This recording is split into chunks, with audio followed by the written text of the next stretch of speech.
Okay, on the wrestling side of things, there are two main topics I wanted to get through in this video, but before I touch up on that, I wanted to thank everybody for sending in their questions for the question and answers video. The deadline is passed. I don't need any more questions. I actually, total, I have over 50 questions, so I think I'm going to be pretty well set for the upcoming video. So that should be up the week of WrestleMania. So the week of WrestleMania, you're probably going to get, you're definitely getting the question and answers video.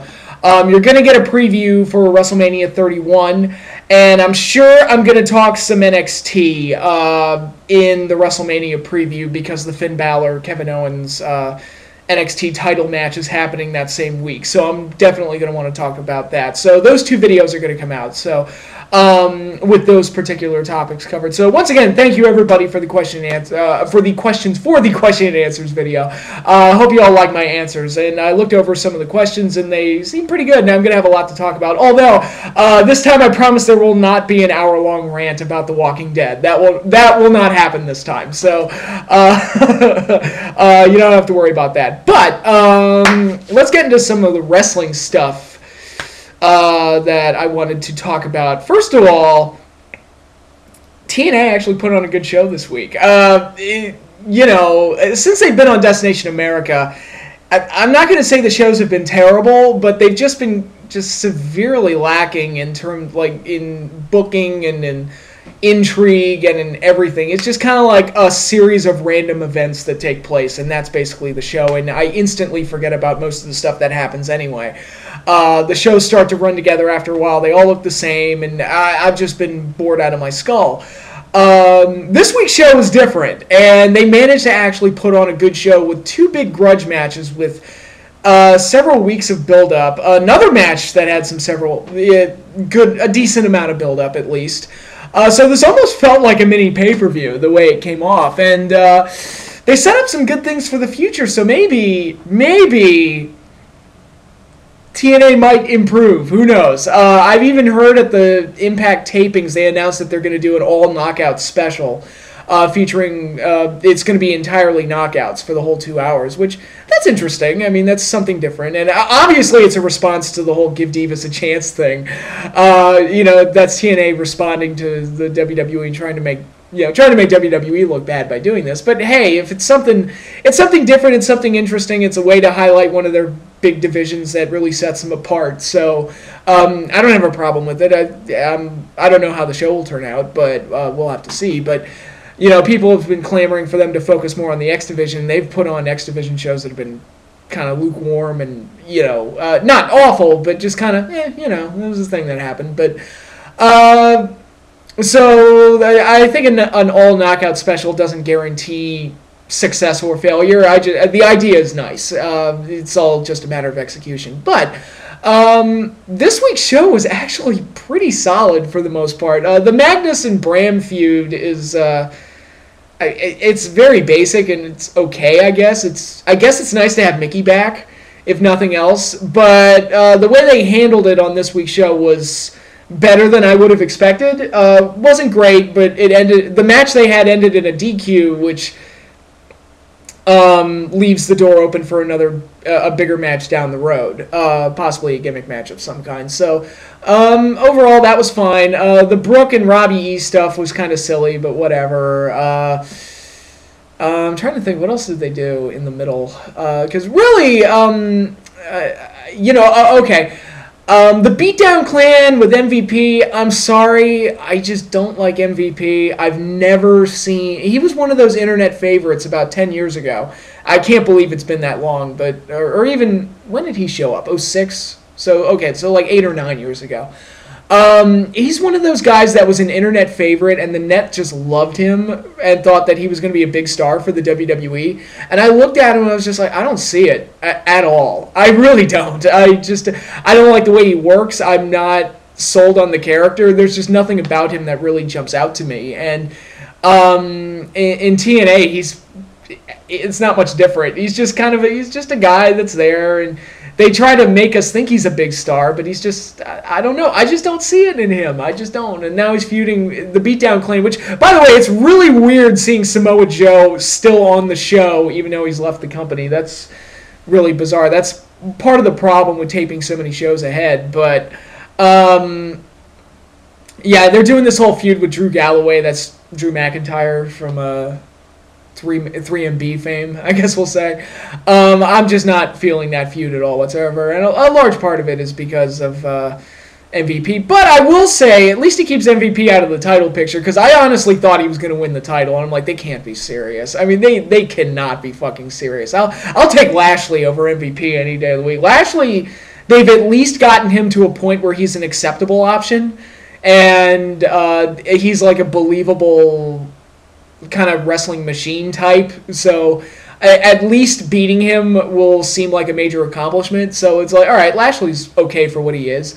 If that, but MVP, I wouldn't be able to tolerate it. I don't buy him as the top heel, which, speaking of that, I will get into that when I talk about the show's main event. But what this show really had that really made it stand out over some of the recent Impacts, it was bookended by two really strong matches. You had Bobby Roode versus Eric Young in a last man standing match, which I feel like I've seen that match a dozen times, and the feud's been going on way too long, but the way this match was worked and the way it came off, this felt like a very, very good feud ender. I hope it's the end of the feud, because we really, after this match, there's really nothing more they can do to each other, and it's, Bobby Roode's gotten his revenge. I feel like, okay, story's done, and the match itself was excellent. I thought it was a very, sick, hardcore, hard-hitting type of match. I thought it was very good, and one of the better matches TNA's done in a long while. So up to that point, I would have said it was the best match they've had since they've been on Destination America. So that's all well and good. But however, it was topped by that show's main event. Ethan Carter III versus Rockstar Spud in a hair versus hair match. Now, I have praised EC3 in the past. Ever since they've been on Destination America, I've said, that's not working, this thing's not working, the booking here is messed up, I don't like this, I don't like that. However, EC3 is great. He is a great heel, and he's done a fantastic job with the material he's been given. And quite honestly, I've enjoyed the feud with him and Rockstar Spud. It's just classic old school heel versus face stuff. And actually, the storyline, if you think about it, is very similar to Miz and Mizdow, where you have this one guy who's subservient to the much larger heel, and eventually when you break the two off, you set up this great underdog trying to topple his former master type of storyline. It's Virgil DiBiase, it's Miz and Mizdow. It's an old story that seems to work really well in wrestling, and it's one of the reasons I want Miz and Mizdow to happen at WrestleMania. Not gonna, but it's one of the reasons I wanted it, because I felt like the feud and the storyline and the characters were good enough to warrant having a WrestleMania match. And I think the fans the fans who invested in the storyline, invested in the character of Damien Mizdow, they deserve to have that payoff at WrestleMania, and that to me would have meant more than dusting off The Undertaker or dusting off The Rock again. I mean, I've actually heard people say that Rock and Triple H needs to happen at WrestleMania 32. I mean, okay, who cares? Who cares? Who the fuck cares? That match has happened 8,000 times. I mean, if I were a part-timer in that situation, I would want to come back for matches that are fresh and exciting, that whet my appetite creatively. But anyway, Miz and Mizdow, I felt like that should have been a WrestleMania match. I felt like the story called for it and everything. And here, TNA had a very similar storyline, and they decided to give them the main event spot on Impact. And I thought the match was great. It was stupendous. I was blown away by how good it came off, because, once again, you had this really hated heel who was really, really good at getting heat. My phone just went off. Who is that? All right, I'll call you back later. This really great heel that is great at getting heat, has been great in this storyline, just been a world-class asshole, and is just really good at playing this character. And you have this spunky underdog babyface in Rockstar Spud, who has really come into his own as a lovable babyface character, and you wanted him to get his revenge on EC3. Ultimately, EC3 won, and took the opportunity to humiliate him further. I mean, that whole bit they did where he faked, like, okay, I respect you now, and, whatever, our issue's done, and whatever, and that you've earned my respect. And then he just beat the crap out of him and shaved his head. I mean, that is terrific heel work there, and I was really amazed with how well the whole thing turned out, especially with Rockstar Spud blading, and it got pretty gruesome, like, more than I would expect from modern day wrestling. Of course, I'm so used to WWE and their PG stuff, but not that that's a bad thing. I'm not saying you have to blade, but whenever I do see it, it actually feels more shocking now.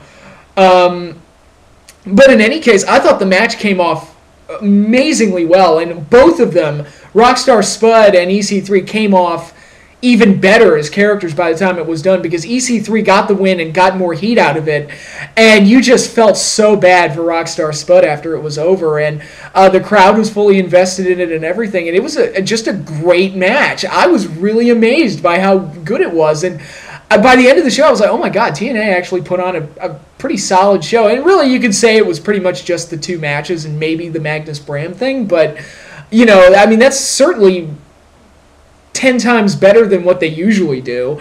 And I especially that main event, I'm still, like, in awe of how good that main event came out. It really validated EC3 in my eyes. And, like, this guy's... Because I've been singing his praises for a while, and will you just... leave me alone. Sorry.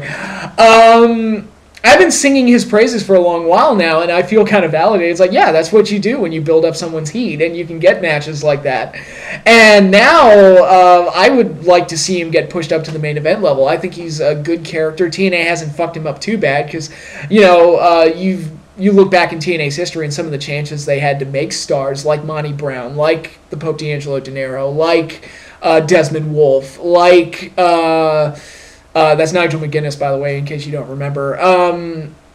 God, who else did they have that they royally messed up with? Those are probably the three big ones. Desmond, the Pope, and Monty Brown. I would even throw Chris Harris up there. You know, they had him at one point in 2004 where he was a great single star, and they just didn't do anything with him. So there are a lot of guys they messed up with, but they haven't messed up with EC3 yet, and if anything, he's only gotten better. So I think they may want to think about putting him in the main event spot and contending for the world title. And I mean, you want a strong heel champion. MVP is not your guy. I think EC3 might be the guy.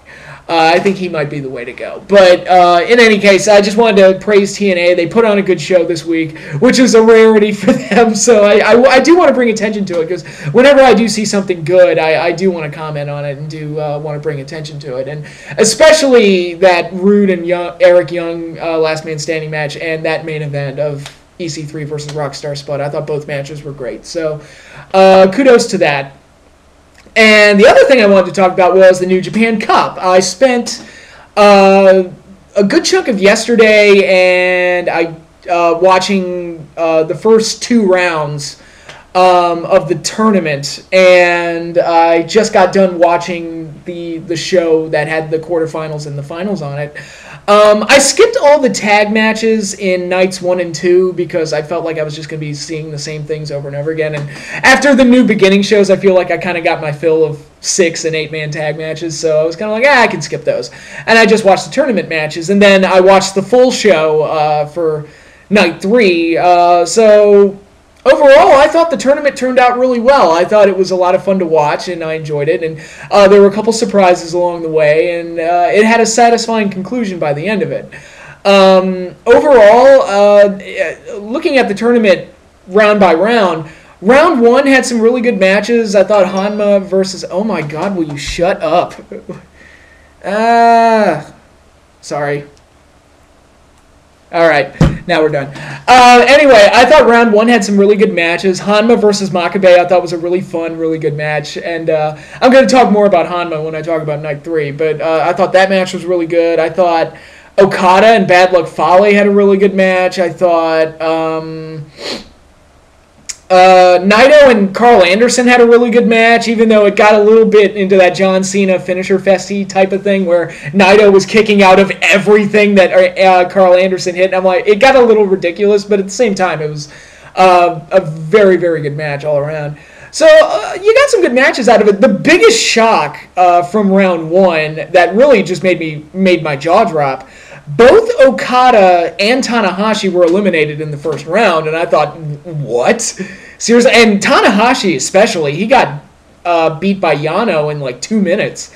And I mean, granted, Yano had to cheat like a bitch to do it, but it was still like legitimately shocking to see. I was like, Tanahashi and Okada are both out in the first round. Well, okay, I didn't see that coming. That was unexpected. And unfortunately, I think doing that, it kind of, and this was nowhere near as bad as this, but it kind of reminded me of Royal Rumble 89, where Hogan and Savage were eliminated, and once they were both gone, it was like nobody cared. It was like, well, the match is pretty much over now. Nobody cares. And Big John Studd won it. The only guy left that I cared about was DiBiase, and he lost for some reason. But, yeah, it's like once you lost those big stars, it kind of took a lot of the energy out of it, and I think that kind of hurt the second round.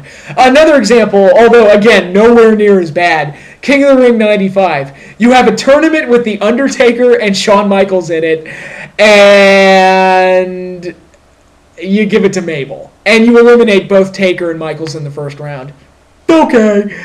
But anyway, the New Japan Cup, the second round, I thought not having Tanahashi and Okada there kind of took some of the energy out of it a little bit, and I think Ibushi would have benefited from facing Tanahashi and probably eliminating him over Yano. Although, I mean, to be fair, they probably didn't want to give that match away. That was probably what the thinking was, is that they wanted Ibushi to advance in the tournament, but they didn't want to give away Ibushi versus Tanahashi right away. So, okay, I mean, that was probably their thinking there, but at the same time, it kind of cut some of the energy out of the second round. Probably the big highlight of the second round was Goto versus Shibata, which was the main event of night 2. The battle of the two tag partners going at it in the second round. That was fun, and that was good for what it was. So, yeah, the second round kind of lacking in energy a little bit. But then you get into night 3, and you have both the semifinals and the finals all in one night, and that yielded some very, very good results. You had Makabe versus Goto, which I was a little disappointed that Goto went over, because I was kind of pulling, because by the time you get to the final 4, I was like, all right, it's got to be either Makabe or Ibushi who wins it. It's got to be one of those two. And I would have been totally happy with Makabe versus Ibushi in the finals, but Makabe lost. I was like, too bad. But Goto's not a bad option at all, and he's very good, actually. So it was like, all right, that's fine. And then you got Naito versus Ibushi, which was a stellar match. I mean, that was an incredible kind of babyface back and forth high spot match, and it was terrific. I mean, that match was great. All right, so you're going to get Ibushi and Goto in the finals, but before I talk about that, I did watch all of night 3, the entire event, so I do want to talk about some of the other things on here.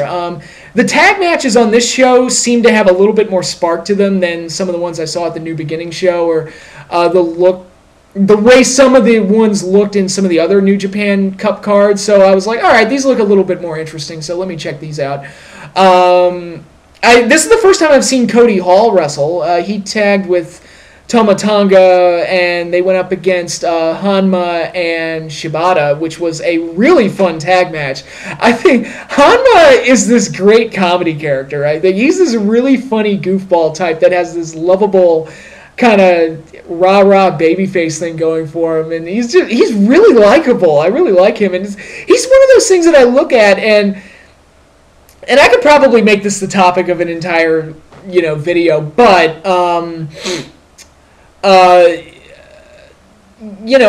some detractors of New Japan Pro Wrestling say that it's boring, and that it's like, it doesn't have the sports entertainment aspect, it has no flair, and it's too pure in its wrestling, and it's just boring. And then the supporters of it will say it's like, that sports entertainment crap is bullshit, and this is real wrestling, this is pure, unfiltered, unsanctioned wrestling, and this is wrestling in its purest form, no entertainment here. And I kind of look at both of those arguments and I just laugh, because the idea to me that New Japan Pro Wrestling doesn't have any showmanship or entertainment in it is ridiculous, especially when you look at guys like Nakamura, who's one of the biggest stars in the company. You look at Okada and Tanahashi, who are the two biggest stars in the company and have so much flair and so much flash to them. It's like, how is this not showmanship, and how is this not sports entertainment? I don't understand. And then you got somebody like Hanma, who's this lovable goofball that everybody loves. I look at that and it's like, how is that not sports entertainment? And it's like, here's the thing. I love New Japan Pro Wrestling. I really enjoy it. it is sports entertainment. It does have showmanship and that entertainment flair to it. It's just not insultingly stupid, and that's why it works. That's I mean, Lucha Underground is fucking sports entertainment to the extreme. It's just very entertaining and actually very good at what it's trying to accomplish. So to me, the whole idea that New Japan has no showmanship and no entertainment, I think is ridiculous. But anyway, I thought this match was a lot of fun, mainly because Shibata and Hanma make a kind of good opposing personalities tag team. I really like some of their chemistry there, and I thought they were really funny. Cody Hall, this is the first time I've ever seen him. Not bad, and he's kind of an old school worker, but he needs to stop mimicking his dad. He dresses like his dad, and he does all of his dad's moves and everything, and it's like, you need to kind of break out and form your own identity. But for the most part, I did enjoy that match. I thought it was really good. I also really liked the 8-man tag of Team Chaos versus the Bullet Club. I thought that was a very good 8-man tag, and this is the first time I've seen like a full-fledged Chaos all on one side, especially with so many great talents like Okada and Nakamura and Ishii and Yoshihashi going up against like the bulk of the Bullet Club with Carl Anderson and Doc Gallows and Bad Luck Fale. Bad Luck Fale I like, and some people seem hard on him, but I think he's a really good big man, and guys like him are valuable, and I think he can work well with guys like Okada and, go over once in a while, keep the monster image going, and then when things happen, like in this match where Okada beats him, it feels like a bit of an accomplishment. So I think there's value to him. But overall, I thought that 8-man tag was a lot of fun and really good. And again, it was very cool for me as a newcomer to New Japan to finally see like a full-fledged team-up of Chaos taking on the Bullet Club. So that was fun, and I did enjoy that. I'm trying to think what else. Were there any other like significant matches? Not really. You had Captain New Japan teaming up with Tanahashi against Yano and who's the other one? Sakuraba. I'm sorry, mine slipped there. But that tag match wasn't very good. The ending was really sloppy. And I'm just okay. You want to talk about bad comedy characters? I don't get Captain New Japan. That's one character I'm like, I don't get it. Like, is his costume supposed to be that shitty or what?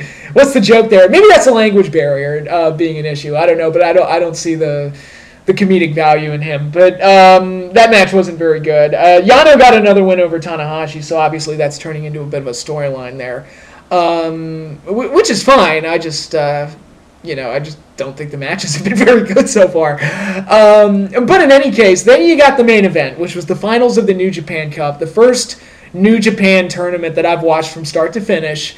And it was a very good match. Hiroki Goto taking on Kota Ibushi, and it was a very, very good match. Very exciting, very well worked and everything. And Kota Ibushi won, which was a great moment for him and really well done. And really kind of, the goal seems to be with Ibushi, the goal seems to be to make him that number 4 guy. Because right now the 3 biggest stars in the promotion are Okada, Tanahashi, Nakamura, and they want that 4th guy, like that 4th New Japan talent to be that number 4 guy. And it looks like with the win they got here tonight in the tournament, it looks like they've kind of put Ibushi in that spot, and he belongs in that spot, and he's done really well for himself and works really well most every time I've seen him. So it was really cool that he won the tournament. It was a nice surprise. And another nice surprise, and I should have led with this in case you don't know, in the New Japan Cup this year, they were given the option to go for either the Never Openweight Championship, the Intercontinental Championship, or the IWGP World Heavyweight Championship. And when Ibushi won, I naturally kind of assumed that he was going to go after the Intercontinental title just to have a rematch with Nakamura. And at the end of the show, even though, again, I'm an English speaker and I couldn't quite make out everything that he said, but I definitely heard that name AJ Styles mentioned in there while Ibushi was talking. And I thought, oh, we're going to get Ibushi versus AJ for the IWGP title. That could be very good. I want to see that when that goes down. That's going to be great. And sure enough, I looked it up later, and it was confirmed that he's going to go after AJ. So that could be a hell of a match to look forward to down the road. AJ Styles versus Kota Ibushi. Bring that on. I will enjoy watching that tremendously. So my first New Japan Cup, really enjoyed it overall. Like I said, the second round kind of faltered, and I think losing Tanahashi and Okada. It's like, it would have been nice if one of them had advanced to the second round. But overall, the tournament worked out great. It was great if you're a fan of Kota Ibushi, and he came off looking like $1 million when it was all said and done. So, yeah, it came off really well, and I really enjoyed the tournament as a whole. Got a lot of great matches out of it. Got a lot of, an up-and-coming star get a very big star-making, establishing win, and it's all hunky-dory from here. So that is all I have to say about that. New Japan Cup was great, but this upcoming week, am I even going to have a video this week? I don't know, because you got St. Patrick's Day coming up. You got my birthday coming up on Friday. So I might be busy for most of the week. So I don't know if I'm going to have a video up next week. I might. If I do, I'll think of a topic to throw out there. It doesn't really matter. But definitely I will be here the week of WrestleMania with 2 videos, my question and answers video and my big WrestleMania preview, which will also contain a review of the Finn Balor, Kevin Owens NXT Championship match. So, yeah, got a lot of exciting things to talk about. I'm really happy. And again, all the people that are sour on WWE, there are other wrestling federations to enjoy. I'm going to keep saying this. It's like there's other shows out there. I'm a happy wrestling fan knowing full well that WWE has kind of dropped the ball in building up WrestleMania. I'm not upset overall. It's like, well, I've got Lucha Underground, which is they're doing a casket match next week between Mil Muertes and Phoenix. That could be really good. I thought the segments they did, or I guess we'll call them scenes, the cinematic scenes that they do, setting up the match on last week's show were terrific. So, okay, I'm open to it. We'll see. Got Kevin Owens versus Alex Riley next week on NXT. They've been building that match up for the last few weeks, and I think they've done a really good job of reestablishing Alex Riley. So, there's plenty of wrestling out there to enjoy, and overall I'm happy with the products that I watch. So that's good. I even enjoyed TNA last week. It's crazy. It's fucking insane. Who would have thought, right? But again, that is all I have for now. Hope you all had a good weekend, and be safe on St. Patrick's Day. I know there's a tendency to get drunk and go crazy. I'll probably be there right along with you, but again, stay safe. But yeah, that is all I have for now. So until then, I will see you all later.